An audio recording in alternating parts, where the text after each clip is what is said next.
সন্ধ্যায় কি খাবো তাই ভাবছিলাম, হঠাৎ মনে হলো বাসায় তো মুড়ি আছে, তাহলে মুড়ি দিয়ে কোনো একটা রেসিপি তৈরি করা যাক।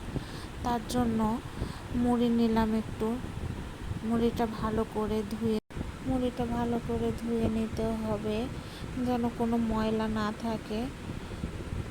এরপরে একটি প্যানে মুড়িটা দিয়ে দিয়ে হালকা একটু পানি দিয়ে মুড়িগুলো সিদ্ধ করে নেব, যেন মুড়িগুলো পুরোপুরি সিদ্ধ হয়ে যায় এবং যেন কোনো রকম শক্ত না থাকে। দেখেন মুড়িগুলো কি সুন্দর সিদ্ধ হয়ে গেছে। এখন একটি ঘুটনি দিয়ে ভালো করে ঘুটে ম্যাশ করে নেব, যাতে কোনো রকম শক্ত বা গোটা গোটা না থাকে। দেখতে হবে যেন ভালো মতো এটা ম্যাশ হয়ে যায়। দেখেন কি সুন্দর ম্যাশ হয়েছে। এখন এর মধ্যে চালের গুঁড়ি দিব 3 কাপ পরিমাপে।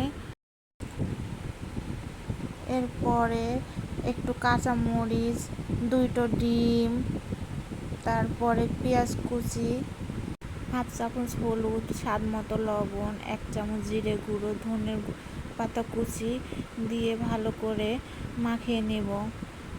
তারপরে একটু পানি, যতক্ষণ না ব্যাটারটা একটু তরলের মতো হচ্ছে ততক্ষণ ভালো করে পানি দিয়ে মাখিয়ে নেব।